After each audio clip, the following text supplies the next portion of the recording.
Hello, Scott Gould here, and I'm thrilled to be taking this session and to have you with me for the next bit of time at the Health and Wellbeing Conference. We're going to be talking about getting to the heart of employee engagement, as you can see here. And we should note that's going to be whether it's virtual or in the office or indeed some kind of hybrid future. So let's see how we get on. I want to begin with a question. What type of engagement would do you want? Would you like? And and when I say this at conferences that I speak at, and let's say health and wellbeing had been a conference, I would say hands up who would like engagement ring, and some people put their hands up, and I say there's social media engagement, and a fair number of people would put their hand up for that, or Star Wars engagement. Certainly, I'm into Star Wars. I'm a Star Wars fan. A lot of people put their hand up. Or we have engaged, as in the toilet is engaged. Which one here is the type of engagement that you want? Is one that you think is the best? And the most popular answer normally is Star Wars. Right? People put their hands up for Star Wars. And whilst all of these are valid types of engagement, I think there's something that we know, right, about not all engagement being equal. There is something different between a like on Facebook and the Star Wars fans that we see here, right? Not all engagement is equal. And if not all engagement is equal, then it means that there must be many kinds of engagement. And forgive me if I'm preaching to the choir here, but I think it's helpful just to cover some foundational ground, right? And one of those things is that there are, in the words of David Zinger, there are many engagements. Right? Here's a small selection of books on engagement that sit on the shelves behind me. You can see mine just there. But still, what is engagement? Right? We have all these books on it. What is it? And of course, people debate a definition of engagement all the time. I'd like to perhaps shift away from a definition and perhaps look at a visual definition of engagement. I think engagement begins with us understanding that there's you and there's me, right? There's at least two people who want to engage. And as long as we remain separate, right, we are unengaged. Unengaged is to remain separate. Engaged is to come together, right? I think that's the whole point. And so therefore engagement is organizational relationship building. I think that's a pretty fair way of putting it, whether that's organizationally building a relationship with customers, community members, citizens, or in this case, employees. And an engaged relationship is a together relationship, right? We have this sense of many we's, right? Many people are lining up and they're connecting to each other. And the together relationship is a strong relationship. Essentially, right, engagement is what creates this. It creates somebody in the sleet and the snow going to watch their favorite team sports game because that's how engaged they are. And I think this is what we're talking about wanting to achieve when we talk about engagement. Now, of course, again, I might be preaching to the choir, but in case I'm not, there is a plethora of benefits to engagement. There's a whole raft of these things. I think one of the notable studies was that the top salespeople were the most engaged in a company, the least performing salespeople were the least engaged in a company. That's a bit of research almost 20 years old. We have the classic bit of work from Gallup on Human Sigma, which shows that those organizations that optimize for engagement outperform the average. And we also have the Enterprise Engagement ECI, Engaged Company Stock Index, which showed that engaged organizations outperformed on the stock market against the S&P 500. Essentially, what engagement does is it unlocks potential, right? It makes the most of a relationship. And we can talk about higher sentiment. We can talk about greater breadth of investment. We can talk about deeper commitment. We can talk about more resilience as well. But that's what engagement does, is it unlocks the potential of a relationship. However, despite this, engagement still remains the most important skill that we are never taught. And I say that because I think we assume that engagement is going to naturally happen. I think that's the error that we often make with engagement. So the question still remains, how do we engage? How does this process actually work? What makes people come together? Well, to answer that question, I want to take a shift of pace and speak to you about one of my favorite things, coffee. In actual fact, here we have my friends Harry and Sally, And just like Harry's going to offer to Sally, I want to offer to you, would you like to go for a cup of coffee? Right? That's the first form of engagement, an invitation. Have I engaged you with my invitation to come and have a cup of coffee? We then have the act of going and having the coffee, right? There's no good inviting for someone for coffee and not actually drinking the darn stuff, right? So we actually then have the act of going and having coffee, and this type of engagement wrapped up in that, isn't there? And then we have the after engagement, the sense of, what did it mean for you and I to have this cup of coffee together? What are the things that we talked about that now have become part of our relationship? Hopefully, in the case of Harry and Sally, it's Sally saying, hey, I loved that. Let's do it again sometime. And this actually is engagement in 3 parts. Again, if I'm preaching to the choir, forgive me, but I don't often hear this talked about, engagement being broken down, right? And here we have it quite simply. We have communication is one part of engagement. Would you like a cup of coffee, right? We have action as a second part of engagement. Engagement in doing something, right? In this case, it's going and having the coffee. And we have engagement in terms of connection, in terms of endearment or affection, right? I loved having that coffee. That's what it meant to me. And these are the 3 processes of engagement. I just don't think we can get away from this. I think that logically, it's irrefutable. But not only are these the 3 processes of engagement, they're also the 3 places where engagement happens. Communication is to do with what psychologists would call cognitive engagement, or for our purposes, we can call head engagement. And I think the place where most head engagement happens in the world is Times Square. This is a photo from a family holiday there in 2017. And everything you see here is trying to engage your head, right? You can see Miss Saigon. It's massive and it's red. It's trying to engage my brain. We've got Disney there. We've got Come From Far Away. We've got Kinky Boots and a range of logos and things and so forth. All of this is trying to get my mind. Essentially, all of this is trying to say to me, do you want to have coffee with us? We want to have coffee with you. Remember us. Know about us, right? And this is, if we go back to our original question of what type of engagement do you want, this is actually where social media as a form of engagement is really valid, right? People would criticize, and I would be one of those that would say, I don't know if social media engagement is really engagement, but social media engagement or social media interaction is at least evidence that somebody has cognitively engaged with you, even if just for a fleeting moment, right? That's what a like is. A like says, I've received this from you, I acknowledge it. And actually it's quite a handy tool, right? It shows how many have acknowledged something that we've engaged with, and that has some value to it. So communication is around head, cognitive engagement. What about action? Action, the process of action, of going and having the coffee, right, is to do with hands or behavioral engagement. It's the act of doing. It's a very, very physical thing. And the best example I can give to you is if we go back to Times Square. Here I was with my family in 2017. We're on Times Square. My middle daughter spots the M&M store. As you can see, those 5 pictures of emblems of the M&M candies coming down, and we go inside, and we now have the hands or the behavioral engagement off the back of the head engagement, which is we enjoyed time in the store and we bought a whole bunch of M&Ms as well. And you can see my 2 daughters there, as well as just some of the massive array of flavors that they have there, right? This is the second form of engagement, right? And it is, like we said, it's the let's go and let's actually have the type of coffee engagement. It's engagement in the present moment. It's engagement that you're doing right now. Not only am I seeking to cognitively engage you, but I've got you here in this moment.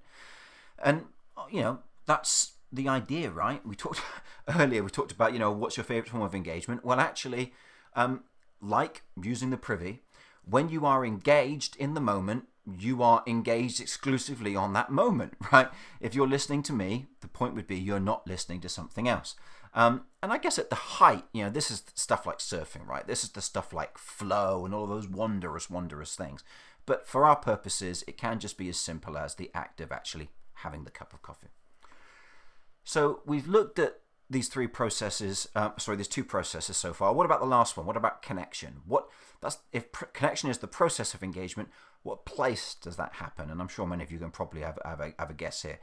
We know that it's to do with, I loved that, it's to do with the after engagement, the sense of I loved having that, that coffee with you. And it's the type of engagement that's the most filled with meaning. It's the idea where the idea of the engagement ring comes, right? It's not a moment in time, rather it is a relational status, right? And so the last form of engagement, connection, connection is the process. The place where it happens is in the heart. It is what psychologists might refer to as affective, as opposed to calculative. It is affective. And that's exactly what we see going on here with these Star Wars fans, right? Is they love Star Wars. I do too. And in fact, this movie premiere that they're at for The Last Jedi made some Star Wars fans very upset, some very happy. The point is they wouldn't feel those emotions unless they loved Star Wars in the first place. It's what makes people queue up for brand new Apple products, of course. Apple being a great example, and one that you would obviously assume that I would use at some point in this presentation. It's also what makes people have non-Apple products but put Apple stickers on them. You don't do this unless you love Apple and you're wanting to somehow bring Apple into your use of a competitor's products. Maybe this is some kind of guilty about cheating mechanism that's going on. In fact, it's interesting. I think that we could think about this as tattoo levels of engagement. This is the form of engagement where people would go and have tattoos. You're not going to have a tattoo of something that you're not particularly engaged about, I warrant, unless you're maybe drunken in Las Vegas. And it is, going back to an earlier example, it's exactly the type of engagement that's going on here with this person being in this snowy environment, but still going out and catching the game. So we have these three processes of engagement: communication, action, connection. And we have running underneath them these three places where engagement happens. We have head engagement, which is cognitive. My mind understands and knows that you are seeking to engage with me, vis-a-vis you invite me for coffee. The second form, action, my hands, my behavior is engaged. I'm in the moment, having the cup of coffee, or I'm surfing, or I'm at the gig, or I'm buying the candy and eating the candy, on Times Square, whatever it might be. And then finally we have connection, which is my heart is engaged. I have affection. You are a part of my life. I have a bond in some way with you. And what we understand about engagement is that engagement builds. So if we go through this process and we are successful in building a connection with you, so we say, would you like coffee? We have the coffee, and afterwards, if we go, you know what, we've now bonded as a result of coffee, we can hope to go through this process again. All right, so engagement is a building phenomena. And of course, if we can connect, we can do it again. And this idea of building on previous engagements is precisely what the film industry is all about at the moment. Right? Think about the Marvel Cinematic Universe. This is perhaps the greatest example in cinematic engagement that has existed. This whole suite of films, each one that has been layered upon the other, right? So that the engagement of a previous film lays up the engagement for the next film. Every film is increasing the engagement that you have. It is a very deep, engaging relationship that Marvel have sought to build with us, its audience, through this. You have to look at it and just say that is really, really quite impressive. So we're able to go, right, we have this linear process of engagement: communication, action, connection, or head, hands, heart, or cognitive, behavioral, and affective. And we're going to go, actually, well, we also know then it's circular. It builds. Communication leads to action. Action leads to connection. That leads to more communication. In the case of the coffee, if we have a good time having coffee, I can now expect to have greater conversation with you, more intimate conversation with you, because of the previous experience that we've shared. Which then leads us to this more dynamic model. Not just circular. This sense of engagement then actually is this psychological state broken into these three areas of head, hands, and heart. And it can be one, but it can also be more than one at a time. And that's exactly what's going on here with the Star Wars example. Is these people are engaged. They're here, first of all, because they do have a connection. They have affective or heart engagement with Star Wars. Well, how did that come about? Well, in the first place, they would have heard about Star Wars. They would have gone to see the film. Right? So head, hands, heart, they would have built a connection.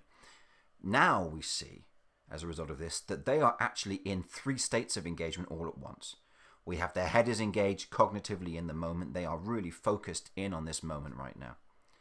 We have hands engagement. They're in the moment. They are enjoying it, right? They are exclusively focused on watching this film, and indeed some of them have got their lightsabers. And heart engagement. Well, this is something that they love. I like to joke that people may leave a spouse, but they are likely will never leave Star Wars.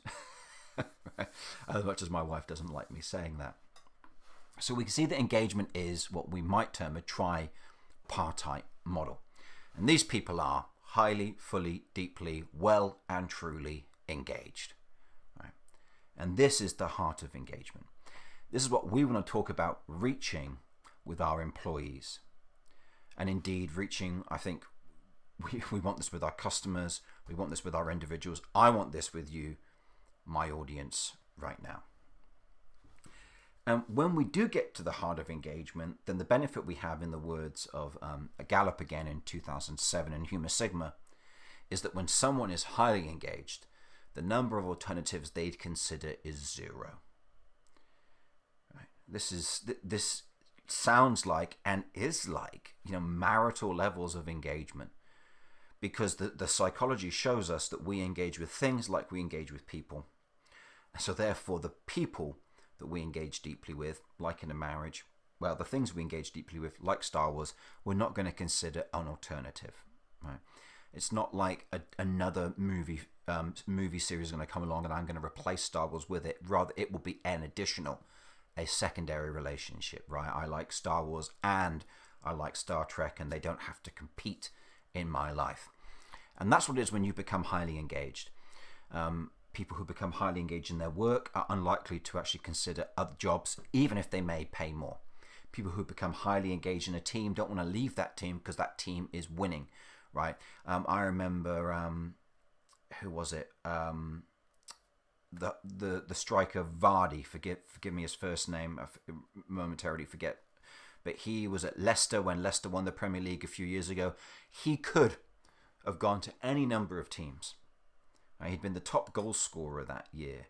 He was attributed really with taking Leicester to the top and winning the league, and yet he decided to stick with Leicester because he was highly engaged in the team. Of course he would have, after all they'd been through.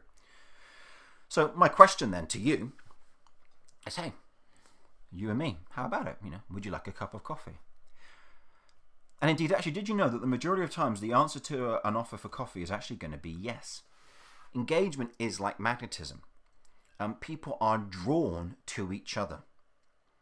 People generally are compliant, they're generally kind, they're generally accepting, and generally they would say yes. I think anyone in management knows that very often people will say yes to you. They might not be able to do it, but their intention is to be able to. This actually jives, I don't know what the right word, jives, not vibes, jibs, doesn't quite go with the popular misconception that we have of engagement, which is somehow that engagement is this one-way street. It's all me trying to engage you. And it is one way and it is exhausting, as if the person we're trying to engage on the other end is Lauren Cooper, who's bothered. Am I bothered though? You're trying to engage me? Am I bothered? Face, bothered, engagement, bothered, right? And that's what we think it is, but engagement is not like that. Engagement is like magnets, right? Magnets do want to come together and people do want to connect. It's not that they're turned away from you. It's not that they're a Lauren Cooper. When people don't engage, the issue is because there are insulators. There are barriers. They are things that get in the way of the physics of these two entities engaging and coming together. Now that can be something as simple as, I didn't get your message, right? You're speaking a language I don't understand. You support a team that I don't support, therefore I'm unlikely to engage you. You're trying to engage me, but I have a blockage here, which is I don't find you attractive in that way, or I'm already married, so I don't want to have coffee with you, or whatever it might be. There are insulators and barriers, but generally people are actually willing and they're up for it. Anyway, we're getting ahead of ourselves. We're going to dip into that metaphor a little bit in a minute. What I would like to do is now go back to the question of, well, what is engagement, but particularly what is now employee engagement? So having laid down what engagement is, What is employee engagement? Well, as we know, engagement is togetherness. So employees being together, that sense of we that transcends the you and the me, is engagement. The question is, though, if employees are together with whom? Is it that employee engagement is employees being engaged with one another? Is it that employee engagement is employees being engaged with the organization? Is it both? Do managers feature in this? Where do things lie? Well, it turns out, and again, we intuitively know much of this, that we live and work in small teams. Right? And we're talking about 3 to 6 members in a family, in a military unit, in a team. Most organizations seem to break down to this very small number. Families that are larger than this may have, factions or age distinctions or gender distinctions in them that create that greater intimacy. But we'll find that generally, right, our teams, our military units, our families break down to these sizes. Heck, I'm a former church minister, which I should have told you earlier, and even Jesus had his 12 disciples, but then he had his 3 closest disciples, right? We find this all over the place. So we're aware that, first of all, if we think about employee engagement, actually the employee's individual experience, who they're engaged with, is generally the people immediately around them. And indeed, their understanding of the organization and their relationship with the organization will be had through those people, because the organization, of course, itself is not a living entity. It's a legal entity, but it is not a person. So they will experience the organization in a metaphysical way, manifested through the people around them. Most pertinently, and you may again know this research, forgive me if I'm trying to sing to the choir here, but is that the number one factor that determines whether people in a team will be engaged or not is whether the team leader themselves is fully engaged. So if the team leader is fully engaged, then their team, 65% are likely to be engaged. Whereas if the team leader is not fully engaged, then we find that only 0.04% of people are fully engaged in a team like that. So we understand that it is how a senior team engages, that a leader is in, that then determines how that leader will go about engaging their sub-team. Right? Engagement is cascaded.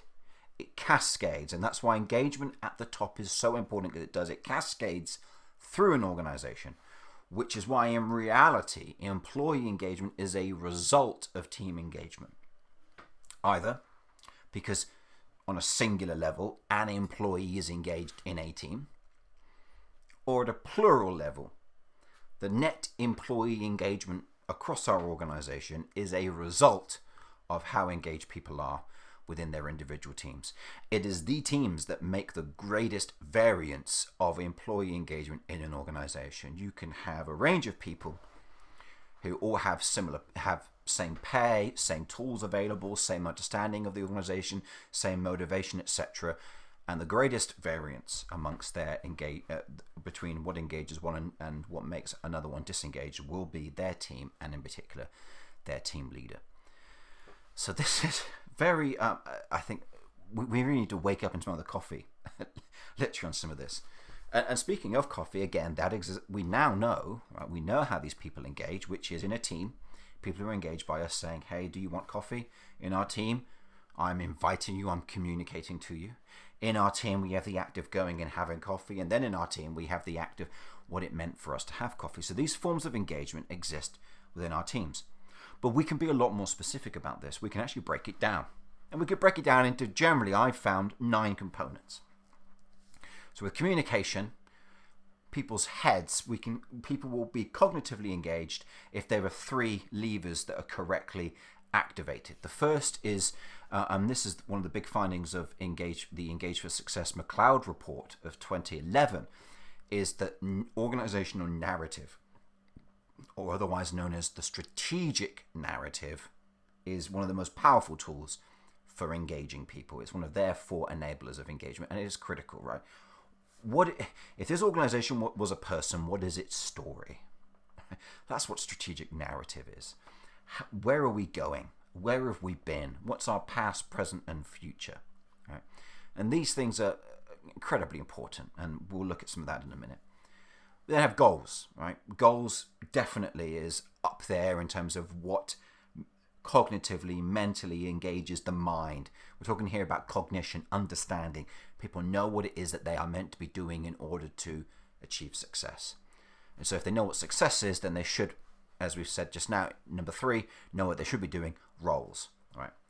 Now, we can then go to action, look at meeting, tooling, training, and connection. We'll look at these a little bit more and examine them a bit more closely in a second.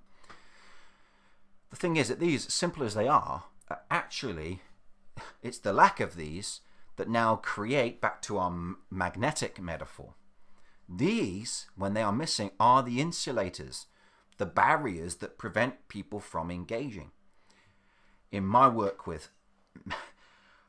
thousands of people, being a minister, being a consultant, being a speaker, I found that so often people want to comply, or if we use perhaps a nicer word, people want to help, people want to be there, people want to say yes, people do say yes. And what it is it's a lack of clarity around what they're saying yes to that actually might affect how much they engage. Or if we look at meetings, tooling, and training, the lack of an ability to execute what they've said yes to because they don't have the resource and they don't have the buy-in to be able to achieve it. That's an insulator and a barrier to engagement.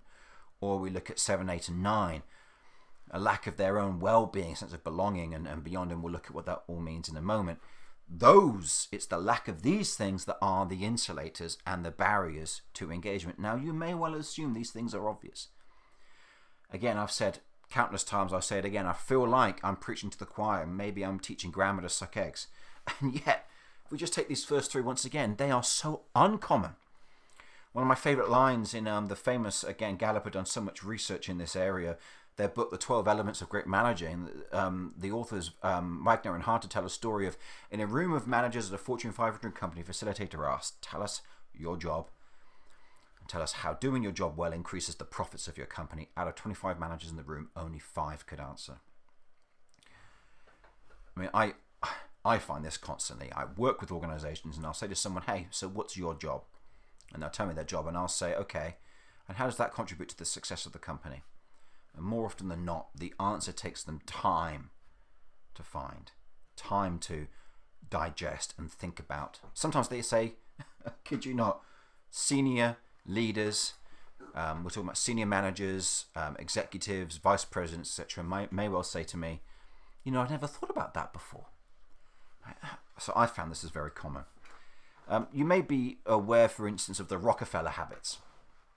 These are 10 habits that J.D. Rockefeller put into place, which led to his extraordinary success at the beginning of the 20th century.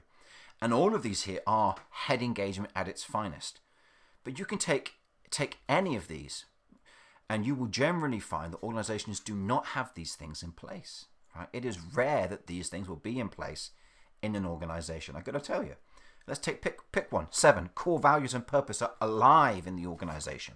I mean, here we are 20 years ago talking about value and purpose. And yet, how many organizations do I come across where their values are integrity, trust? They're words that everybody would say yes to. And if I ask them how they lived in the organization, they'd struggle to tell me. Take 4. Every facet of the organization has a person assigned with accountability for ensuring goals are met. Oh my word. How many meetings have you sat in, right, where we debrief and we deconstruct and we analyze?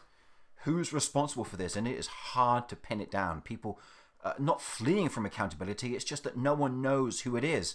And let's say very often there isn't the safety to even begin discussing who's accountable or not. So this alone, right, is a huge factor that's missing. Let's carry on. Again, you may assume some of these are obvious. Meetings, tooling, and training. But oh my word, how many organizations have I been in where the meetings are poor and substandard? My favorite book on meetings, Death by Meeting by Patrick Lencioni. He says, meetings are the linchpin of everything. If someone says you have an hour to investigate a company, I wouldn't look at the balance sheet. I'd watch their executive team in a meeting for an hour. Indeed, Patrick goes on to say the biggest problem with meetings is the lack of drama in them. I certainly spend a fair amount of my time working with clients to ensure that their meetings are run in a way that are effective, right? That they are on time, they're prompt, they are effective, people are made accountable. And you know what? People love being made accountable when the meeting is actually quality and there's a sense of order and actually we're going to make this happen in the meeting. Anyway, I'm beginning to digress, right? Today, what we're talking about with the heart of engagement is this final area, connection, and the heart and affection, right? Well-being, belonging, and beyond. What do I mean by this? Well-being, the first thing, is, are people well at work? Right.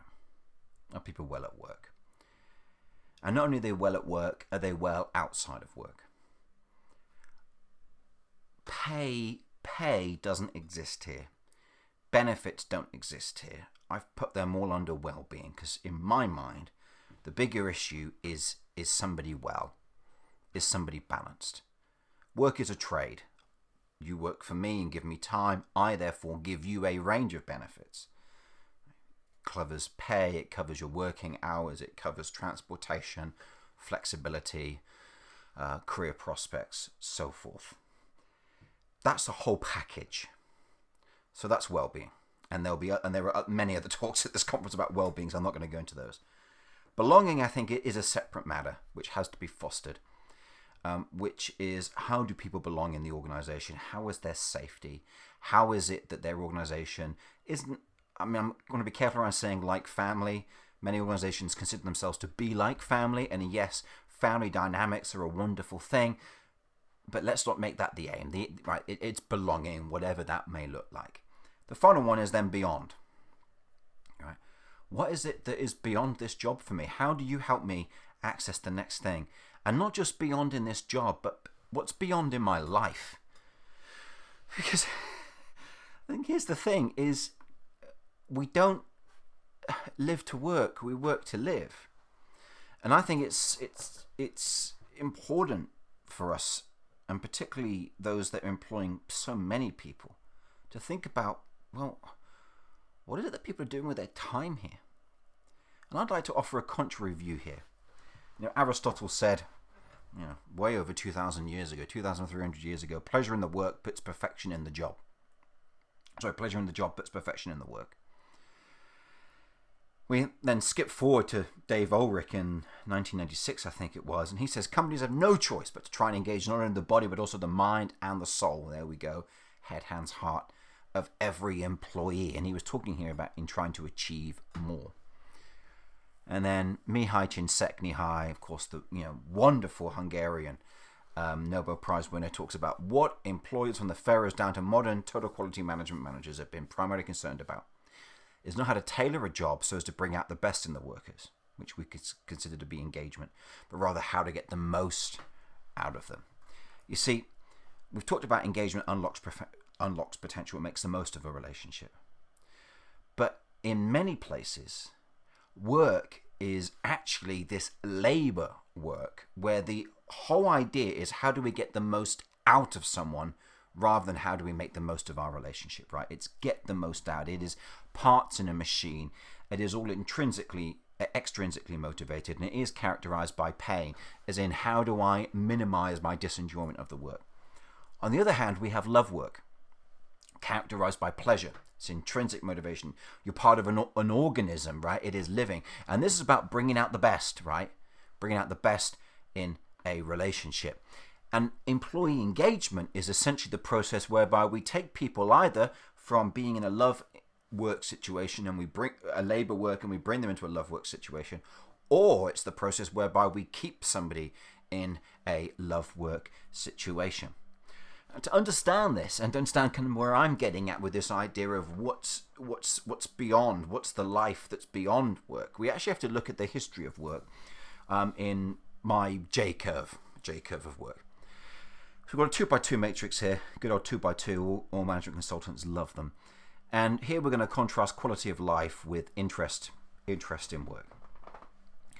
And what we seem to have agreement about with hunter-gatherers is that their quality of life may have been lower than it is today in terms of length of life, and illness were issues and things, but they had an incredible sense of enjoyment in their work. They had a lot of interest in the things that they did.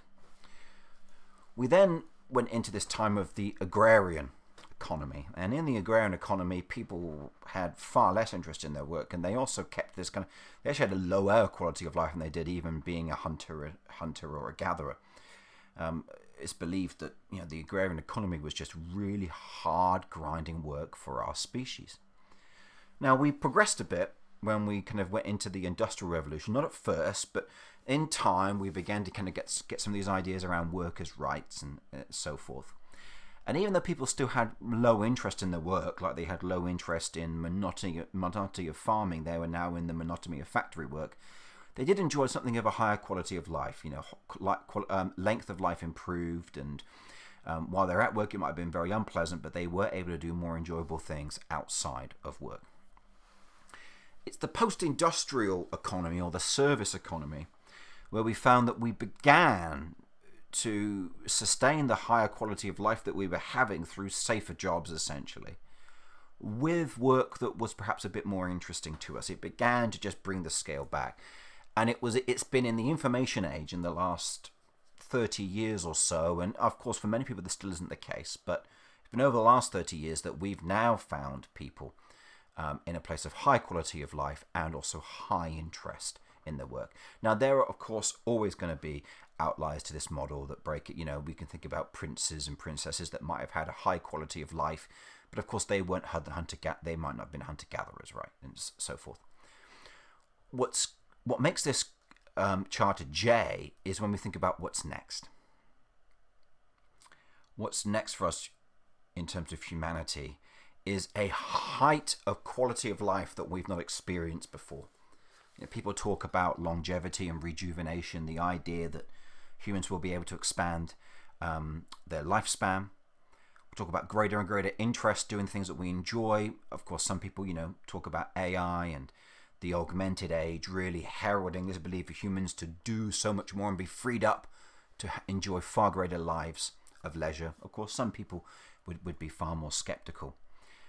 But what we have to recognize is we are moving forward into territory that is going to look very, very different from the patterns of work previously, and we can't use those to try and predict what work is going to look like. So where else do we look? I suggest that we actually look to customer engagement, and we look to the larger economic movements of commerce.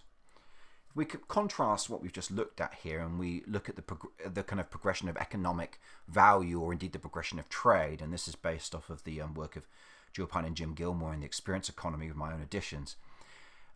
We can go right. Well, 12,000 years ago, we entered into the Agrarian Economy. We've just looked at this, right? The main economic trade was around commodities, and if you were an employee working in an agrarian situation, you were paid, right? That was essentially the revolution, there was pay. We now were able to trade corn for your time, at least grain for your time, and then slowly we began to trade money for time. And your engagement primarily was with the tribe within which you worked. We then elevate it a little bit. All right, we go into the industrial economy. Commodities are now being customized into goods, and goods now become the primary economic offering. Along with them is the primary shift is now this idea of workers' hours or workers' rights now become the primary rules of employment. And our engagement primarily then also shifts from around tribal to country. For the first time in history, we were more gathered around the idea of our country than we were around city-states because of the growth of media and, of course, the various wars that were happening around the time. In the post-industrial world, we find, and this is over the last 100 years and maybe even less, this is generally kind of post-World War II, we've shifted into primarily a service economy. It's when in 1776, when America declared independence, 96% of people in America worked in farms. As of today, it's the other way around. I think it's 1 to 4% of people working farms, right? So we've shifted from an agrarian economy now to a service economy over the last 100 years or so, where most people work in service jobs of one kind or another. And service is about satisfaction, and that was also the rise in employee trade, was this idea of satisfaction. It wasn't just enough for you to have workers' rights. It was now around, do you have employee satisfaction, which increasingly became the metric that was chased. And our engagement shifted with the rise of post-industrial media, television, such to social groups. We began to identify to social groups, and we begin to see from the 60s onwards this sense of people identifying not really with their country as much as they now identify with the people who are similar to them. Moving forward into the realm that we generally recognize to be in now the information age, and you can see the way these things are speeding up, is the primary economic offering is shifting heavily towards experiences. People are buying experiences. We don't have time to go into what that means, but we find that in work, it's no longer just about satisfaction. It is about the experience of my workplace, which we could think about as employee enjoyment or employee experience. Think of the Googleplex and the slides and the free foods at startups and all these various bells and whistles and benefits that make working somewhere far more enjoyable. And our primary engagement has become to be with brands during this time. Never before have we seen brands the way that people identify themselves. Well, what's next? Well, all these have always existed. It's just been what's been the more predominant one. And what we're finding we're going into, again, with the augmented age, as we saw in the J curve here, is where the primary economic offering is that of transformations, where you pay somebody to be transformed and to change, right? And getting your head around this perhaps is a little bit tricky. But we are not just paying so I can have an experience. I'm paying to be a better person. I'm paying to have access to things I did not have access to before. And the corollary for this in employment is life fulfillment. This is incredibly important, is we are seeing that our commerce is becoming around how can I buy things that make me fulfilled in my life and make me make the most of my life, because we are getting to have more and more love work and more leisure time and less labor work. In the same way, people are asking, how can I be employed by somebody who helps me fulfill my life? Right? It used to be where can I work that's enjoyable while I'm at work, and then when I'm outside of work, I can do as I wish. Now that's not enough. We're saying I want to be fulfilled in my work. I want my work to fulfill me in my life calling and in my mission. And we are finding for the first time this sense of engagement is actually extending towards humanity. I mean, if we just look here at some of, again, the ways that commerce has shifted, we're beginning to get this idea of subscription economics, right? We can subscribe to cars. We can subscribe to unlimited coffee. We can subscribe to fashion. Organizations that previously were all about physical goods have shifted heavily towards these access models. Creativity with the Adobe Creative Suite, for instance. I mean, I'm sure everyone here listening to this knows about Adobe Creative Suites. You might have forgotten the time, though, that when you bought them, they came in a massive bookcase full of manuals and CDs and all of this stuff. None of this stuff exists anymore. Same with Netflix. We shifted towards streamable entertainment. And of course, during this time of coronavirus and lockdown, we've lost cinemas, but we've gained this massive boost, again, in subscription video services. And you can see more examples there. I mean, just quickly looking at the way that Apple has shifted the greatest selling product of all time, the iPhone, and how they have slowly become a company that's actually shifted from, I mean, really, they've enjoyed the heyday of the iPhone, 10, 12 years, and now they've shifted the majority of the earnings per share that you will get on Apple shares are now going to be coming from service growth, not iPhone growth. That it really is quite astounding. And we can see it here. Again, I mean, look at Adobe particularly here. Over 80% of its revenue now comes from subscriptions, where it used to be purchases of product and so forth. Disney here on the low level, but they're going to be massively raking up because of the huge success of Disney Plus. We have to see that these things are going to be mirrored in our working environment. Professor Scott Galloway at NYU Stern talks about the four Facebook, Google, Amazon, and Apple, and he makes a suggestion in his book Post-Corona of, well, their market caps. They're going to need to find these additional revenues somewhere because of the growth that's on them. These are the only places left to look: banking, training, education, entertainment, healthcare, and health insurance. And look at the way these companies have made these massive forays into this, right? This is transformational economy. This is platform economy. This is you become a part of their ecosystem and they become a platform for you to realize benefits throughout the rest of your life.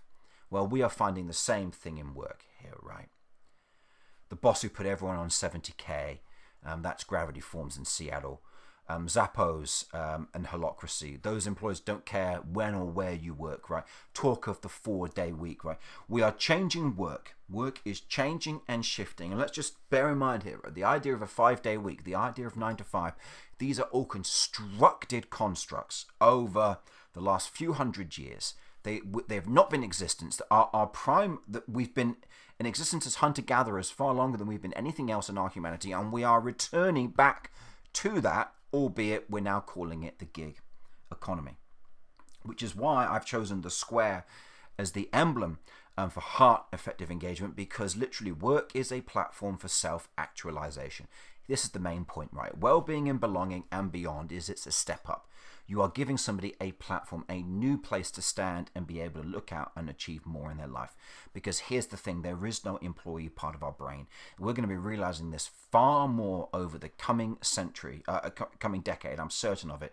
We're going to be continually embracing that work is life, life is work, that this artificial boundary of my work, my personal life and my professional life, I think we're going to see erode quite heavily. Now you might go, okay, that's very good. What about digital? What about virtual? What about hybrid? What I'm so glad you asked is in face-to-face, right? These things happen incidentally, right? Communication, action, and connection happen quite incidentally when we meet face-to-face because of the richness of the cues around us. When we engage virtually, we lose the richness of those cues because we're in these tiny little screens. Just a few examples here, right? Sight is full-fledged when you're with someone in person, but right now I'm a tiny little corner in your screen. I have to make my gestures big. Touch is non-existent and so forth. And what's happening here is the patterns that come to the brain when we are face-to-face are what our evolution is designed to work with, and our brain has developed System 1 and System 2 thinking to handle. Trouble is that when we work virtually, these signals, we're not used to the minimization of the signals and the new signals, and so it is draining on the brain.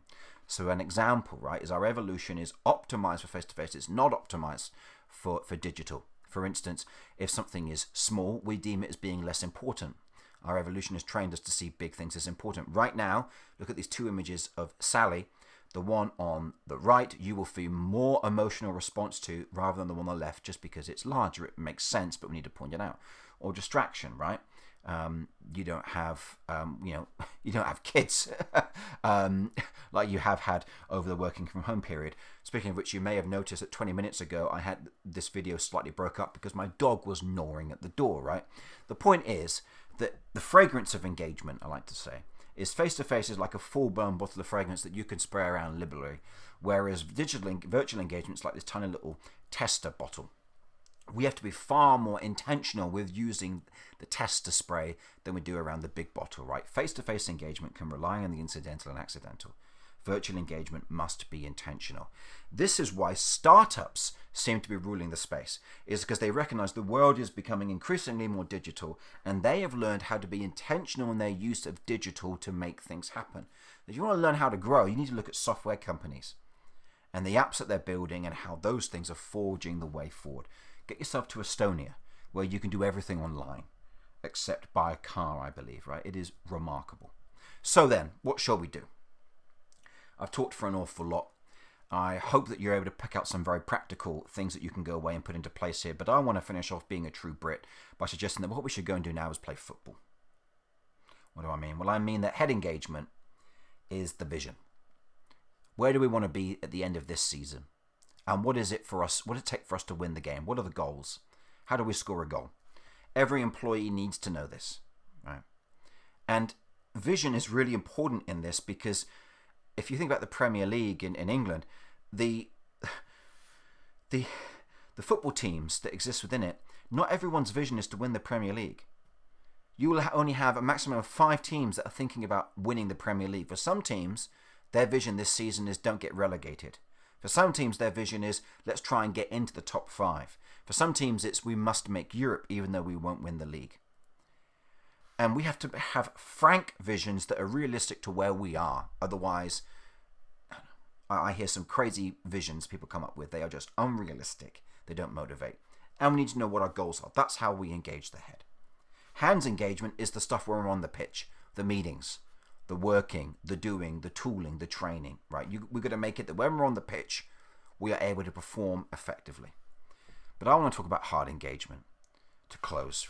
Heart engagement is this idea that playing the game of football itself is going to be beneficial for my whole life.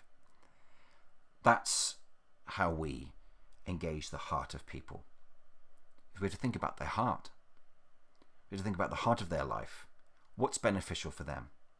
And that is done in something as simple as one-to-one meetings and asking.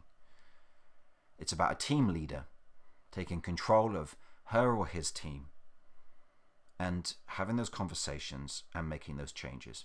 And within the boundaries that your company places on you, beginning to become flexible with working hours, shifting yourself to outcomes rather than how much time they work, helping them be flexible, thinking about what training is going to help them grow beyond this role, thinking about what's going to enrich them in their life. Right, that's where things are going, and that's where we need to go to. I want to thank you for your time. You can find a range of templates which will help you with all of this stuff and putting it into practice at scottgould.me. And I have been Scott Gould, and it has been a pleasure to join you today. I hope that you enjoy the rest of the conference, and I look forward to speaking to you soon. Cheers.